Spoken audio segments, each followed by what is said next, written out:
Bonjour chers amis, frères et sœurs. Dans une précédente petite vidéo, j'évoquais l'importance de la parole de Dieu et surtout de ne pas seulement y croire, car le diable croit dans la parole de Dieu, le diable croit que Dieu existe, le diable croit que Dieu est vivant, que Jésus est ressuscité. Il croit plein de choses, le diable. Ça ne suffit pas d'avoir la foi. Et c'est l'apôtre Jacques qui dira d'ailleurs, « Ok, montre-moi ta foi par tes œuvres. » Alors, chers amis, nous avons le choix de rester un chrétien intello, un chrétien qui réfléchit, qui adhère, et qui se dit « Ouais, c'est chouette, hein !» de croire « Oh, Jésus, il est super. J'aime Jésus. » Ben oui, tu aimes Jésus comme tu aimes ta collection de timbres, comme tu aimes la nature, comme tu aimes peut-être ton conjoint, etc., ton enfant. Mais ça suffit pas. Ça suffit pas. L'important, c'est non seulement de croire en adhérant, en acceptant la parole de Dieu, mais l'important, je le disais dans cette précédente vidéo, c'est de s'immerger dedans. Et je prenais l'image de l'océan ou de la piscine. Hein. Il y a ceux qui se mettent sur une serviette de bain, les doigts de pied en éventail, et ils se bronzent. Et ils disent « Ouais, j'étais au bord de la mer, j'ai fait un beau séjour au bord de la mer. » Oui, ils se sont jamais baqués, ils se sont jamais baignés. Ah, il y a des chrétiens qui font ça. Ils sont proches de la parole de Dieu. Oh, et les légalistes, d'ailleurs, sont souvent des grands connaisseurs de la parole de Dieu. Ils vont vous reprendre à l'aide de versets bibliques. Et il faut faire attention à ce que vous dites. Et si jamais vous dites un gros mot une fois, ils vont être les premiers à vous reprendre. Comment? Un chrétien ne dit pas de gros mots. Un chrétien, gna gna gna. Un chrétien, gna gna gna. Ben oui. Ben oui, sa foi, elle est restée là. Sa foi, c'est un idéal à atteindre. Il n'a pas atteint cet idéal. Alors quand il voit quelqu'un qui dévie de cet idéal dans lequel il croit, ben il reprend cette personne. Et quelquefois durement, à l'aide de versets bibliques. Ah, sur Facebook, il y en a plein de ces chrétiens-là. Ah, moi je vois les commentaires que je reçois. Oh, il y a des grands spécialistes, il y a des monsieur ou madame je sais tout. Oh, je ne vise personne particulièrement. Mais l'éventail le plus divers des chrétiens qui fréquentent j'ai à peu près 1100 suiveurs. Moi, j'aime pas le terme anglais, je dis comme ça, c'est-à-dire des gens qui reçoivent en premier ce que je publie. Bah, quelquefois, j'ai des petits commentaires, c'est un peu salé et sucré, hein, sucré-salé. Et ben oui, mais quand il y a un commentaire chaque jour, légaliste, super spirituel, et qu'il y en a 3 ou 4 qui se mettent comme des sangsues à se coller à ce que je publie, puis à faire des remarques, vous savez, les grands spécialistes vont toujours trouver quelque chose à redire. Ils vont prendre au mot à mot ce que vous publiez, et pam, ils vont passer leur journée sur les comptes Facebook des autres pour torpiller, rétablir, exhorter. Ben oui, ils ont jamais de place sur une estrade, alors ils le font comme ça. Oh, je le dis avec sympathie, parce que je les aime, mais je surveille quand même ce que les gens publient. Et il m'arrive quelquefois de donner un petit avertissement gentil. Écoute, faut que t'arrêtes, parce que tu pollues par tes remarques. Je comprends, tu mets ce que tu penses au bas de mes articles, mais le problème, c'est que tu pollues les autres avec ça. Parce que tes commentaires, souvent, sont pas justes. C'est, en quelque sorte, tes problèmes, tu les déverses dans tes commentaires, et c'est pas bon pour les autres, parce que c'est pas une poubelle, le compte Facebook d'un autre, mais il y en a qui prennent ça vraiment pour une poubelle, alors ils déversent tout, quoi. Bon, Alors moi, ça m'arrive de bloquer des gens au bout de plusieurs fois, hein. J'attends. Je fais une petite remarque, je dis, écoute, en privé, je dis, est-ce que tu peux éviter, hein, de sans arrêt critiquer en mal, hein, tu lis un article, et paf, allez hop, la remarque négative, il n'y a jamais de remarque positive. Bon, alors moi je suis abordable, on peut me critiquer, mais moi, personnellement, ça me gêne pas trop, mais le problème c'est qu'il y a des gens fragiles qui lisent mes articles, et j'aimerais pas qu'ils soient pollués par ces choses-là. Et il y a vraiment des gens polluants. Il y a vraiment des gens polluants. Je le dis sans jugement, bien sûr. Alors, ceux-là, je les avertis au travers d'avertissements et quelquefois, je les bloque. C'est malheureux, je le regrette, mais je suis maître de mon compte sur lequel je publie mes posts et je suis libre d'accepter ou pas quelqu'un comme ami et quelqu'un surtout qui écrit au-dessous de mes articles. Vous savez très bien que les commentaires sont très lus quelquefois. Hein. Alors quand il y a une mauvaise influence, quelque chose de néfaste, ça transpire le pharisianisme, ça transpire le légalisme, ça transpire plein de choses mauvaises.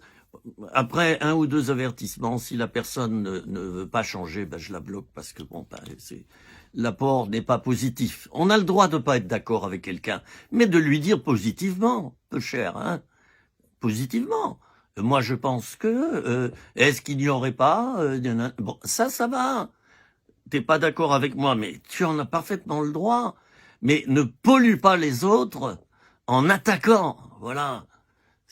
Faut pas que ça soit une attaque, quoi. Mais plutôt, personnellement, je pense pas comme ça. J'ai tendance à penser plutôt comme ça.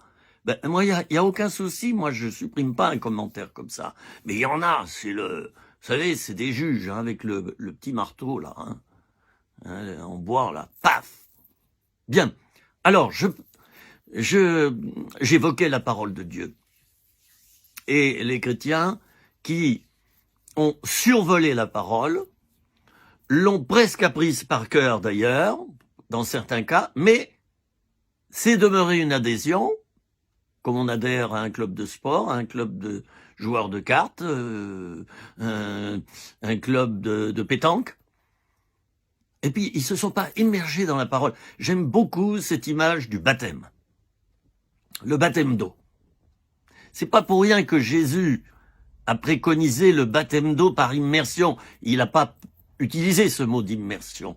Mais lui-même s'est fait baptiser en se plongeant dans l'eau. Il y a dans cette image du baptême où tu es plongé dans l'eau complètement, hein, au moment de ton baptême, tu es plongé dans l'eau complètement. Il y a là une image extraordinaire. C'est un signe de mort à soi-même. Tu n'es plus dans le même milieu, tu n'es plus dans le milieu gazeux, tu respires plus de l'oxygène, tu es obligé de t'empêcher de respirer. Parce que si tu respirais, tu aurais de l'eau dans les narines et dans les poumons et tu mourrais. Alors le baptême par immersion, c'est l'image de la mort à soi-même. Alors il y a des chrétiens, donc je reviens à ça, je ne vais pas parler du baptême, ça serait trop long, une fois je le ferai. C'est un sujet très vaste, très intéressant. Donc, il y a des chrétiens qui ne se sont pas immergés dans la parole. Et tu le sens dans les commentaires Facebook, par exemple. Tu le sens. Ce sont des chrétiens qui savent toujours tout, qui passent leur temps à reprendre les autres ou à ramener leurs fraises. Hein. Quelquefois, il y a même du sucre avec. Mais au bout d'un moment, c'est lassant, quoi. On a envie de dire, mais tourne la page, mon gars. Mets-toi dedans d'abord, avant de pointer du doigt les autres. Alors la parole de Dieu, ça va être encore le thème de cette petite vidéo, la parole de Dieu. C'est très important de bien la connaître, mais c'est beaucoup plus important, même si tu la connais peu, c'est beaucoup plus important que de rentrer dans la mise en pratique de la parole. C'est ça l'important. Vous savez, moi, les grands prédicateurs qui connaissent la Bible par cœur, qui citent les références par cœur pour impressionner leur auditoire, moi, ça m'impressionne pas personnellement.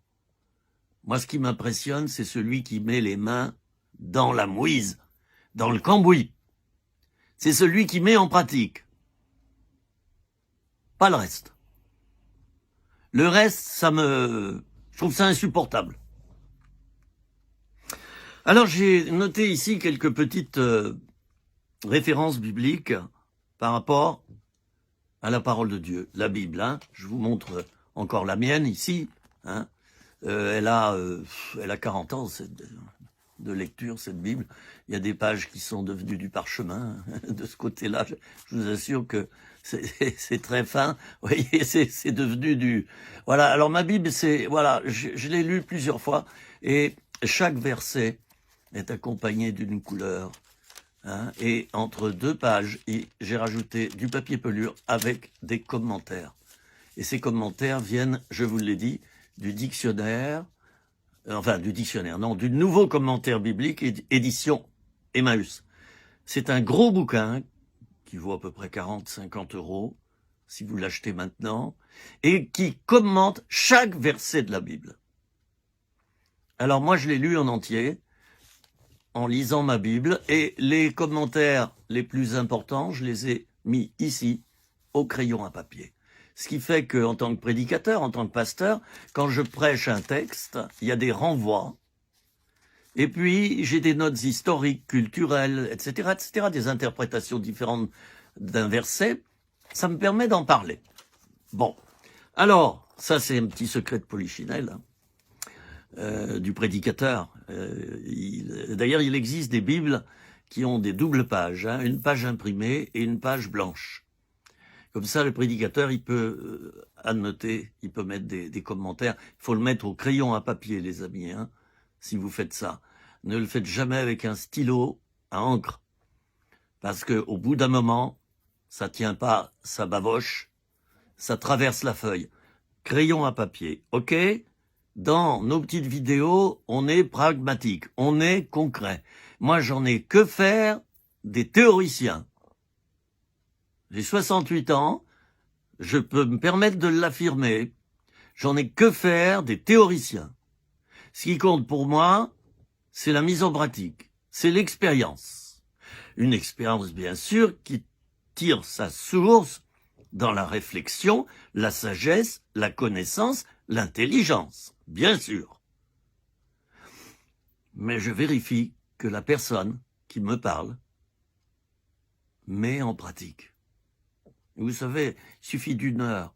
Quand tu passes une heure avec quelqu'un, tu vois bien si elle est en Christ et dans la parole de Dieu. Tu t'en aperçois à ses réactions, à son vécu, ses émotions. Est-ce qu'elle est ancrée en Christ? Est-ce que sa vie, Colossiens 3.3, est cachée avec Christ en Dieu? Ou bien alors, y a toute cette vie émotionnelle qui est là, et c'est ça qui prime ses pensées, ses émotions, son vécu. Et Dieu par-dessus. Ah bah oui, c'est facile. Dieu, c'est le couvercle, hein. Ah oui, mais quand on soulève le couvercle, quelquefois on a des surprises. On voit ce qu'il y avait dans la poêle ou dans la casserole. Et c'est pas toujours beau. Je suis pas meilleur que les autres quand je parle comme ça. Et je le dis souvent dans ma vie, j'ai été quelquefois hypocrite, pharisien, j'ai commis des erreurs, des péchés. Et quand je parle sur les autres dans ces petites vidéos, je me mets dedans d'abord, d'accord ? Je ne juge pas, je discerne. C'est bien différent. Et je m'estime pas meilleur. Surtout pas. Sinon, j'arrêterai tout de suite ces vidéos, de moi-même. Si je m'estimais meilleur que vous. Non mais c'est quoi ça, de s'estimer meilleur, hein? On est le grand prédicateur, le grand pasteur, hein? Le grand pape. Mais non, t'es une soupape. Bon. Alors, quelques versets au passage, parce qu'on va parler de la parole. D'abord, le mot parole. Parole, le verbe incarné. La parole de Dieu. C'est une parole. Et cette parole provoque la vie. Et elle provoque la mort également par moments. Quand cette parole dévoile un péché en nous, il y a la mort qui s'installe. On n'est pas bien. Et le but, c'est notre repentance pour avoir la paix. Parce que derrière cette mort apparente, il y a la vie. Si on se repent. Si on se repent. Très important, la repentance. Demander pardon à Dieu tous les jours. Demander pardon à ceux qu'on a blessés, volontairement ou non. Très important, ça. La repentance. On en fera quelques petites vidéos, n'est-ce pas? Vous êtes d'accord? Dans ces vidéos, on abordera quelquefois des thèmes qu'on ne traite pas ailleurs. Parce que dans nos églises, maintenant, la repentance, vous savez, on ne traite plus ce sujet-là. Demander pardon. Je réfléchissais pas plus tard qu'hier, j'ai fait un survol de 45 ans de ministère, et je me suis dit, c'est fou le nombre de personnes qui m'ont blessé. Je parle pas des petites blessures, des petites susceptibilités, hein, on en a tous, je parle pas de ça. Mais j'ai réfléchi, je me suis dit, mais c'est fou le nombre de personnes qui m'ont blessé activement, profondément, par des actes, hein, et qui ne m'ont jamais demandé pardon. Alors, quelquefois, j'ai réfléchi à ça. Je me dis, mais c'est qu'elles sont séduites, elles sont aveuglées, elles ne voient pas leur péché. Ben oui, parce que quand tu vois ton péché et que tu as blessé ton prochain, tu as envie de lui demander pardon. Alors, ça me renseigne sur leur état spirituel, parce que s'ils n'ont toujours pas demandé pardon, ça veut dire qu'ils n'ont toujours pas mis de l'ordre dans leur vie. Et j'ai plutôt tendance à avoir de la compassion envers ces personnes. Et quelquefois, je prie pour elles. Et je dis, Seigneur, avant leur mort, touche-les. C'est quand même, quand elles m'ont fait ça, et ça, et ça, des actes graves, hein, et qu'elles ne se sont toujours pas repenties et qu'elles m'ont toujours pas demandé pardon, ben, je me dis, elles sont pas à la bonne température, ces personnes. Elles sont pas à la bonne température. Seigneur, prends pitié, parle-leur. Oh, c'est pas parce qu'elles m'ont pas demandé pardon que je suis blessé. Non, je suis blessé de voir qu'elles n'ont pas mis leur vie en ordre. Je suis blessé par rapport à elles, parce que je les aime. Je me dis, mon Dieu, mais quelle horreur! Ils n'ont toujours pas fait le point. C'est par rapport à elles que je suis déçu, pas par rapport à moi. Prions pour ces personnes qui nous ont fait du mal. Et c'est ça que ça veut dire, aimer vos ennemis. Quand Jésus a dit, aimez vos ennemis, c'est ça. Au point de prier pour les ennemis. Quand tu pries pour ton ennemi, ça veut dire que tu as dépassé le cap de l'esprit de vengeance, du non-pardon, de l'amertume, et que tu es devenu spirituel. Voilà, tu pries pour ton ennemi. Tu pries pour quoi? Pour que Dieu l'éclaire, pour qu'il devienne meilleur. C'est ça que Jésus dit, aime ton ennemi. C'est-à-dire, prie pour qu'il change, prie pour qu'il devienne meilleur, pour qu'il se bonifie. Puisque tu as vu son péché, tu es à même de bien prier pour lui. Alors, il ne faut pas non plus se fixer sur l'ennemi et prier toute la journée pour lui. Mais de temps en temps, c'est bien de prier pour nos ennemis. Jean 17, 17, les amis, on passe vraiment à l'étude. Jean 17, 17, ta parole est la vérité. Alors, très important. Très important. Un jour, nous devons trancher et faire un choix. Soit la parole, tu crois qu'elle est la vérité tout entière, soit tu ne le crois pas. Bon, ça, c'est très, très important. Je n'ai pu faire de progrès spirituellement, qu'en mettant la parole de Dieu en premier dans ma vie, avant l'église locale, avant la fidélité à l'église locale. Il y a la fidélité à la parole et à Jésus-Christ lui-même. Et bien sûr que c'est important d'être fidèle à son église. Mais beaucoup de chrétiens commencent par là. Sont fidèles à leur pasteur et à leur église. Ben oui, mais ah oui. Oui, le club de pétanque, hein. Je l'ai dit tout à l'heure. Non, fidèle à la parole et fidèle à Jésus-Christ vivant. Ça, c'est à mettre en priorité. Ta parole est la vérité. Un jour, j'ai accepté ça. Et chaque fois que j'ai lu un verset après, je me suis dit, c'est la vérité. Et je veux donc la pratiquer, puisque c'est la vérité. Et j'ai changé. Diamétralement, profondément, j'ai changé. Puisque j'ai suivi non pas mes pensées, mes paroles, mais la parole de Dieu. Il y a pas mal de chrétiens qui n'ont pas fait cette démarche encore. Pour eux, la parole, oui, c'est un indicateur. C'est un feu tricolore, hein. Ah non, non, non, je suis désolé. Non, je suis désolé. Jean 17, 17, ta parole est la vérité. Commence par là. Incline-toi devant Dieu, ta parole est la vérité. Jésus le disait à son Père. Il ne faisait que ce que son Père lui disait de faire. Et Jésus dira plus tard à ses disciples, je suis le chemin, la vérité et la vie. Et un des noms de Jésus dans l'Apocalypse, c'est la parole de Dieu. Je suis la vérité. Sous-entendu, cette parole que je vous révèle, c'est la vérité. Et moi, je suis la vérité, parce que je suis la parole. Et je suis à l'origine de la parole, avec mon Père et avec le Saint-Esprit. 2 Timothée 3,16, mes amis. Ça va, vous êtes en forme? Bon, moi, je sors d'une période de 5 semaines de maladie, et j'aimerais vous dire que j'ai retrouvé la pêche. Donc, faites attention. Je suis pas encore mort. Ça va peut-être venir. De toute manière, hein, je connaîtrai la première mort. Hein, c'est-à-dire que mon corps sera mis en terre. Et puis moi, je prendrai l'ascenseur. Mais je connaîtrai pas la deuxième mort. Voilà. Si je reste fidèle à Dieu, bien sûr. Hein, avec ma pauvreté et mes faiblesses. Bon. Je reviens. 2 Timothée 3,16.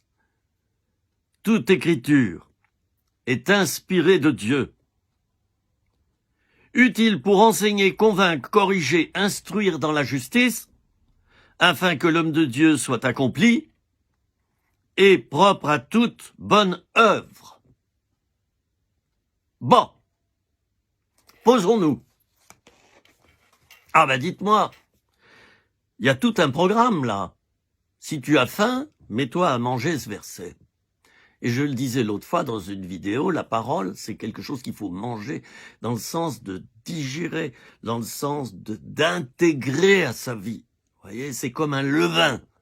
Le levain, quand tu fais un Kuglopf, là je parle aux Alsaciens, quand tu fais du pain, eh bien le levain, tu ne le laisses pas à côté de la pâte. Tu l'incorpores à la pâte et c'est le levain qui fait lever. Ensuite, le pain ou le Kuglopf. La parole de Dieu est un levain. Si tu l'incorpores à ta vie pratiquement, attention, d'une manière pratique, pas seulement là. Après, tu fais du business avec Dieu. C'est pas ça. Si tu l'incorpores à ta vie de tous les jours, ta vie change. Et la vie des autres autour de toi, elle change. Et puis, il y en a un qui t'attaque, c'est le diable. Bon, il est vaincu. 2 Timothée 3,16, toute écriture, c'est-à-dire chaque écriture, est inspirée de Dieu. Il n'est pas dit qu'elle est une révélation de Dieu, elle est inspirée de Dieu. C'est-à-dire que dans la Bible, il y a quelques erreurs historiques, culturelles, quelques petites interprétations qui laissent à désirer, c'est normal. Hein? C'est normal. C'est un écrit qui a été inspiré par Dieu, mais ce sont les hommes qui l'ont écrit.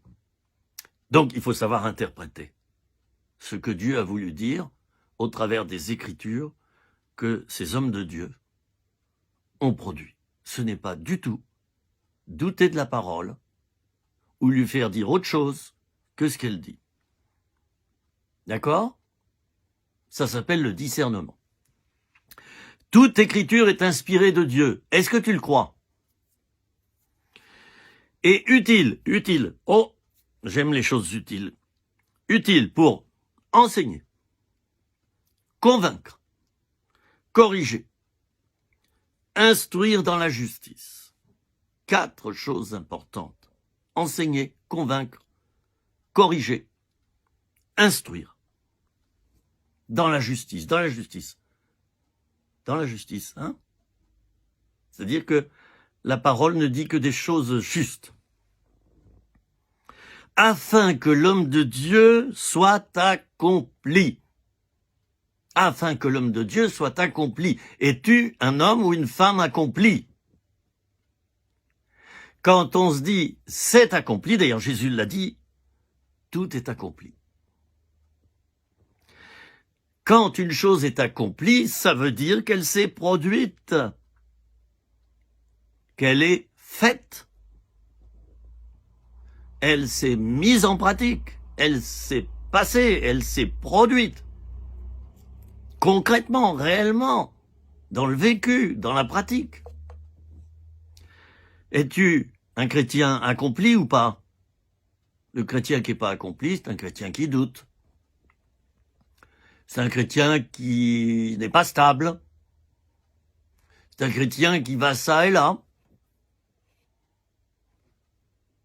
On peut pas trop se fier à lui parce que un jour il dit blanc et le lendemain il dit noir et le lendemain il dit vert, ensuite il dit jaune. Tu sais plus où tu en es avec ce frère ou cette sœur.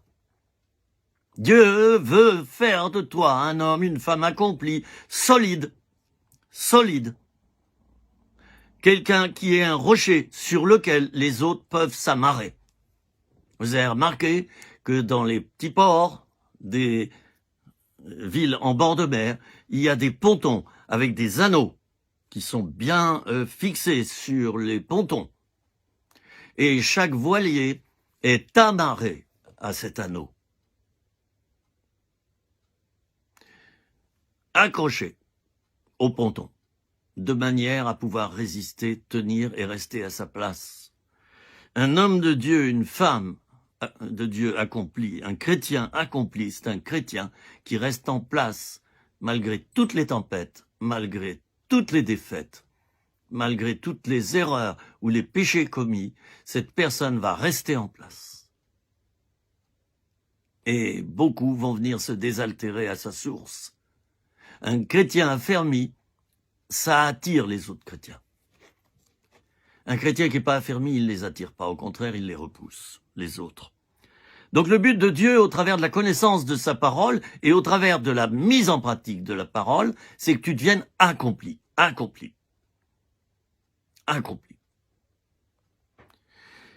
Et deuxièmement, propre à toute bonne œuvre. Ben oui, comme tu es dans la mise en pratique de la parole, tu es dedans, tu es amarré au rocher, fixé au rocher,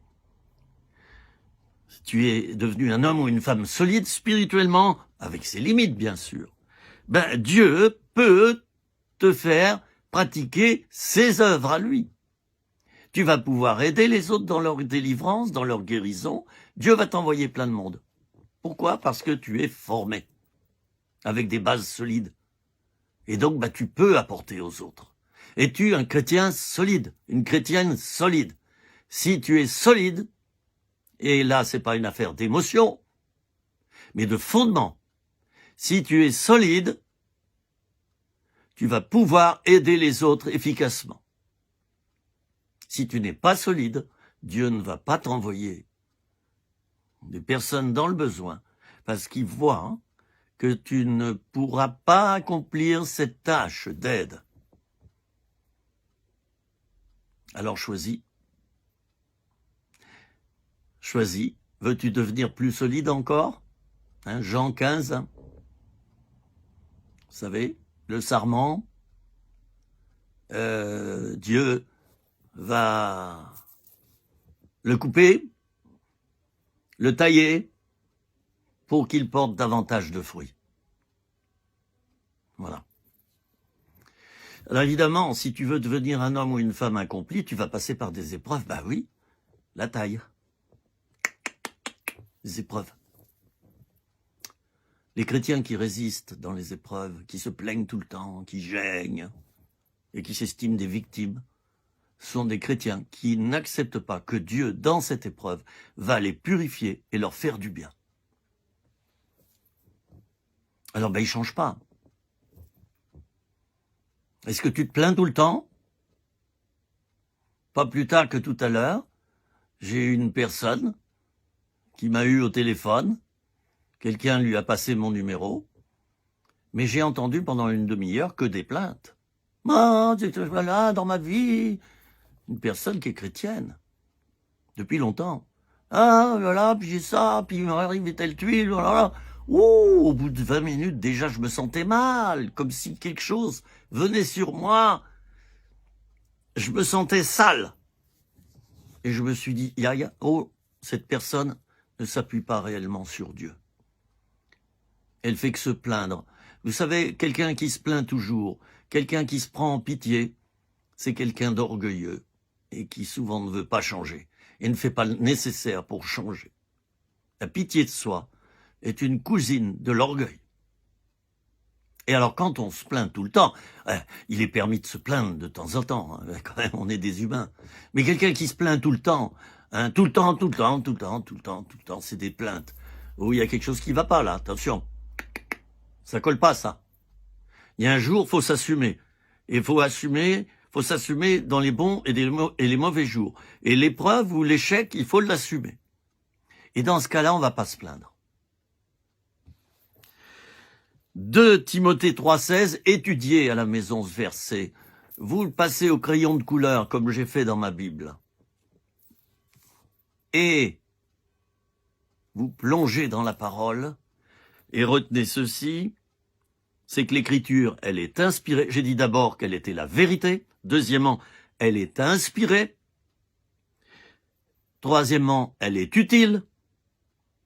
Pourquoi? Pour qu'on soit accompli et capable de porter du fruit pour le Seigneur. Ok? Tu veux porter du fruit? Passe d'abord par le plongeon dans la parole. Mets-la d'abord en pratique. Tu ne pourras toucher les autres que si tu mets en pratique toi-même ce que tu leur dis ou ce que tu laisses transpirer de toi. Ce que tu laisses apercevoir de toi. Dieu ne mettra son onction sur toi pour que tu aides les autres que si tu passes d'abord par ce que tu enseignes. Sinon, c'est pas la peine, ferme ton clapet. Et personnellement, j'aimerais vous donner un petit renseignement sur moi. Toujours, Dieu me fait passer d'abord par l'épreuve, toujours, afin de me rendre capable d'aider les autres.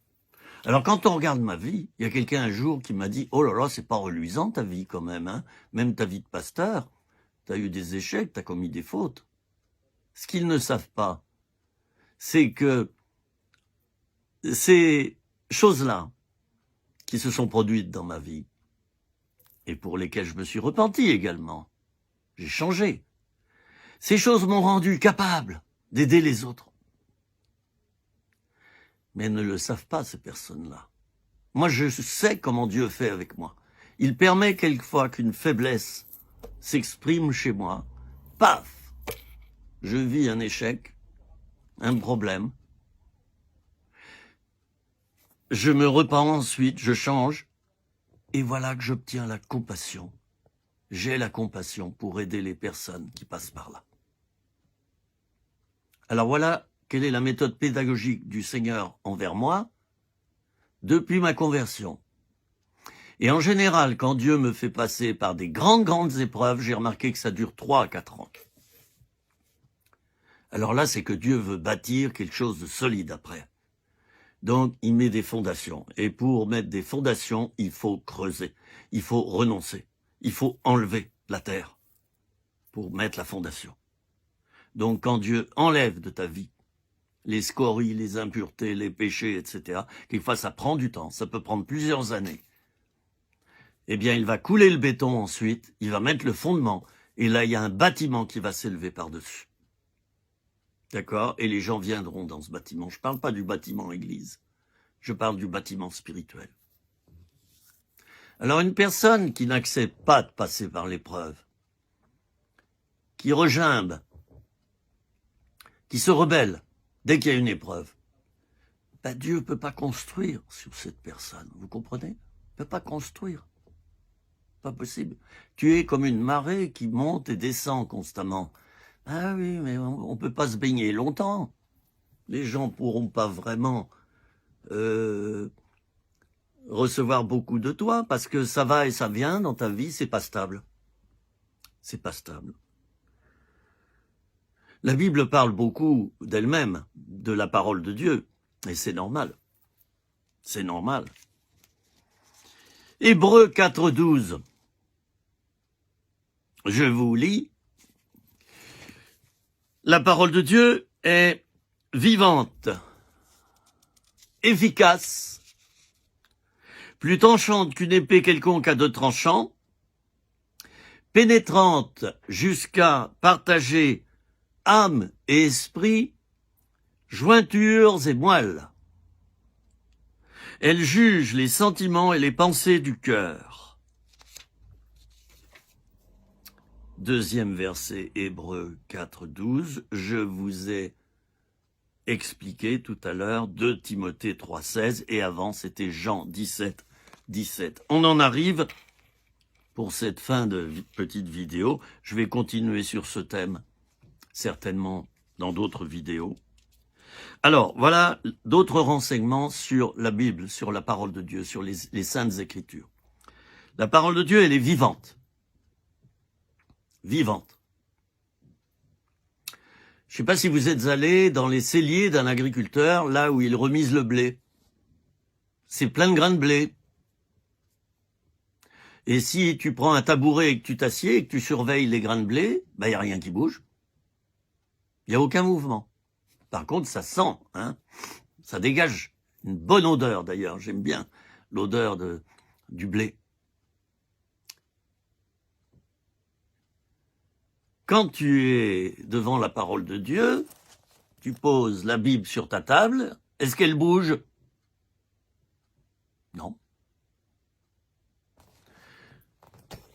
Mais elle est vivante. De même que la semence immobile dans le grenier de l'agriculteur, du semeur, elle ne bouge pas. Mais il y a la vie à l'intérieur. Il y a la vie à l'intérieur.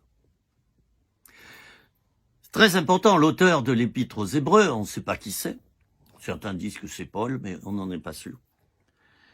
Il dit que la parole de Dieu, elle est vivante. Mais voilà un renseignement terriblement important.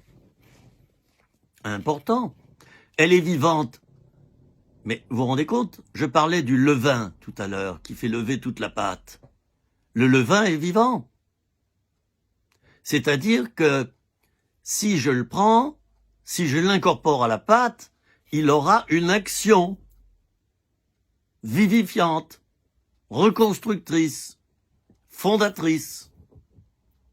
La parole de Dieu, elle est comme ça. Si tu l'ingères, si tu t'en empares, si tu la mets en pratique, si vraiment tu la suis et tu la pratiques, elle va faire lever en toi quantité de choses comme un levain.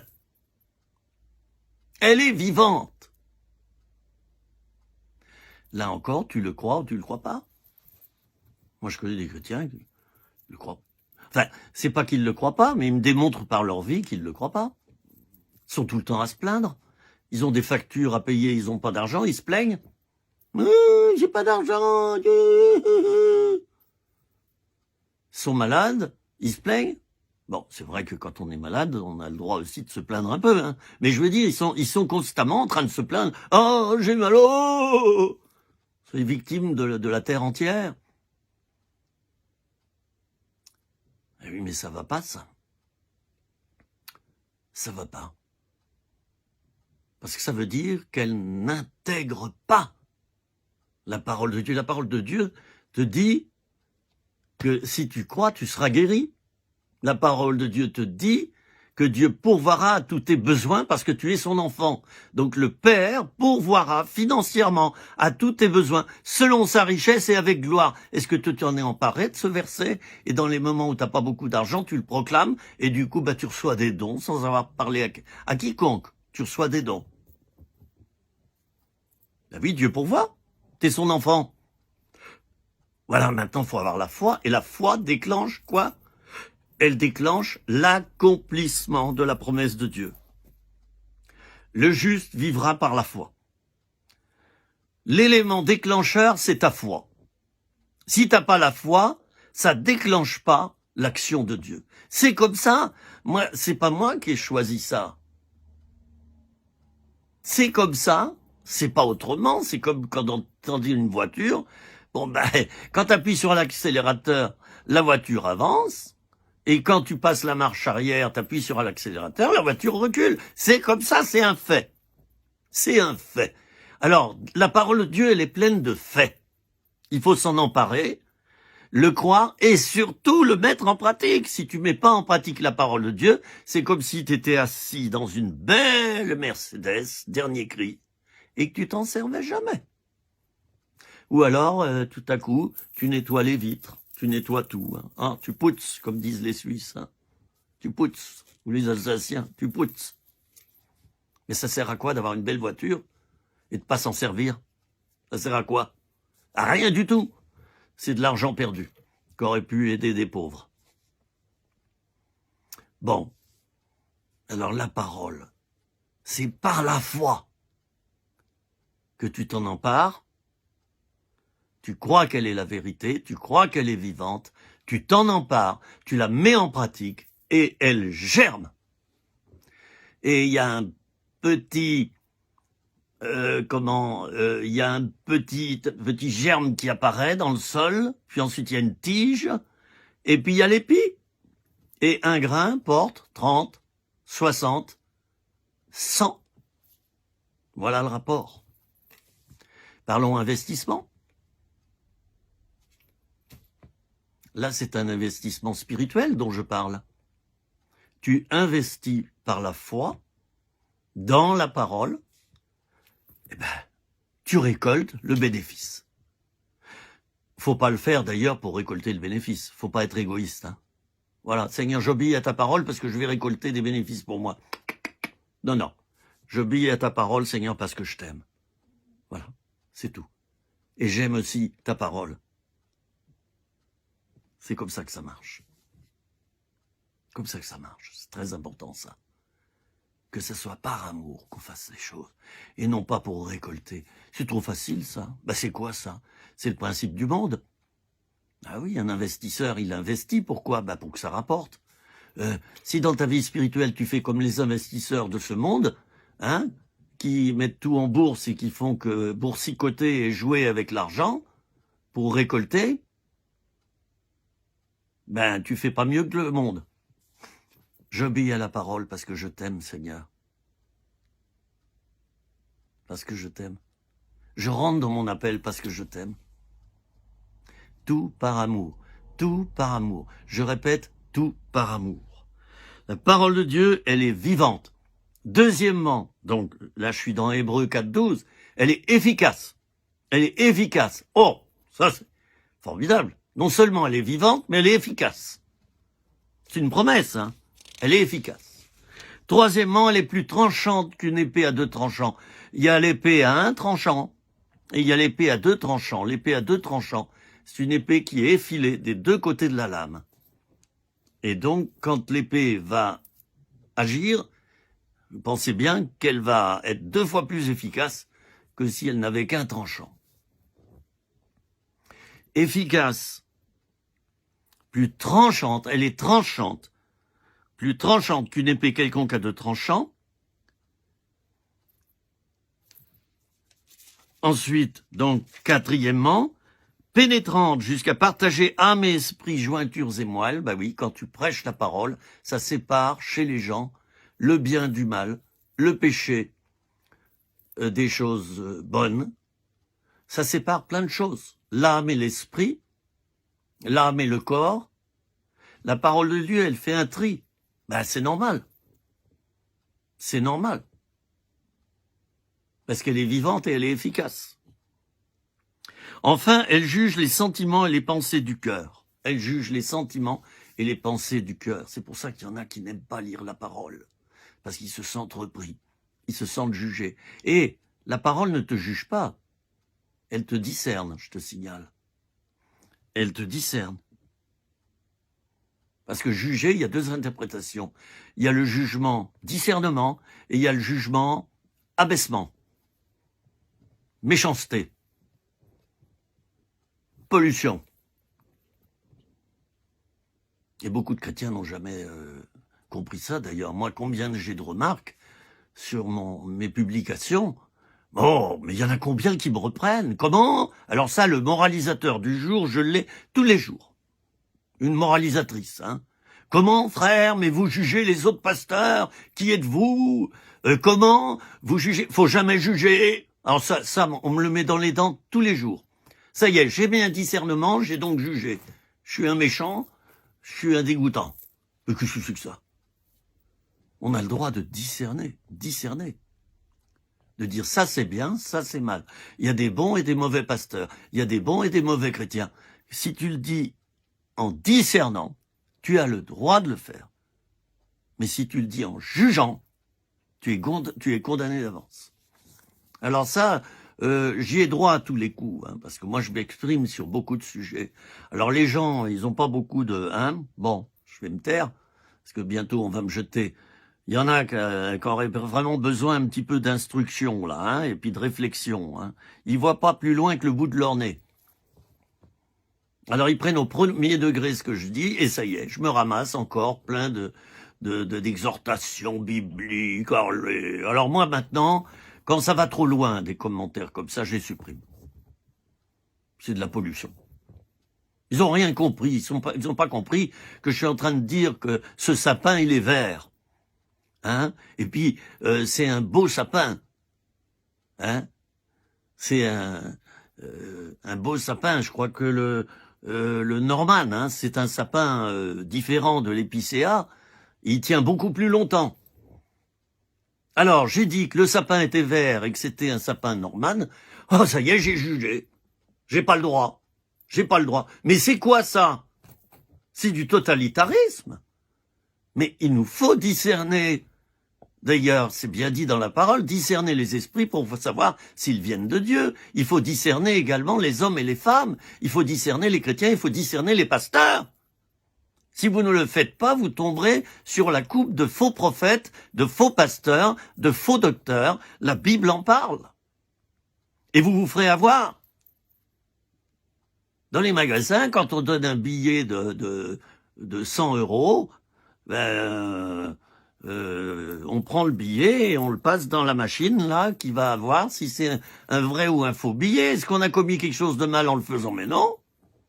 On veut simplement voir si t'es pas un voleur. Je m'arrête là, les amis, parce que je continuerai sur ce thème plusieurs vidéos. Et j'aimerais prier pour nous tous.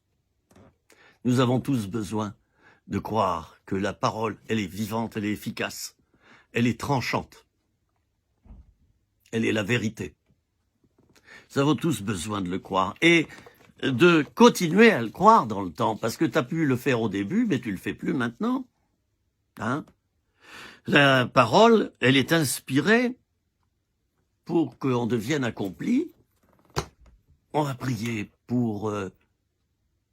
après avoir fait ces revisions, on va prier pour que le Seigneur nous aide à retrouver ces dimensions-là. Seigneur, ensemble nous prions, nous tous, moi y compris. J'ai besoin de pratiquer davantage la parole, de m'immerger davantage dedans. J'ai besoin de réactualiser tout cela. Nous avons tous besoin de ça. Nous te demandons de nous aider à le faire tous les jours. Que ton esprit nous avertisse quand on passe à côté de quelque chose qu'il aurait fallu faire. Que ton esprit nous enseigne à rester fidèle à ta parole et à toi. Merci, doux Jésus, ô bon Jésus, tu es merveilleux. Amen. Mes amis, je vous retrouve bientôt pour une autre petite vidéo sur ce thème de la parole de Dieu. Il y en aura plusieurs. Et vive la parole de Dieu plus que jamais de nos jours. Il nous faut nous remettre à lire les Écritures, à nous fonder sur les Écritures, parce que le monde est en pleine dérive. Et ce qui nous sauvera, nous, c'est d'être solidement ancré dans la parole. Voilà, qui est la vérité. À bientôt, les amis. Je vous aime, je vous embrasse.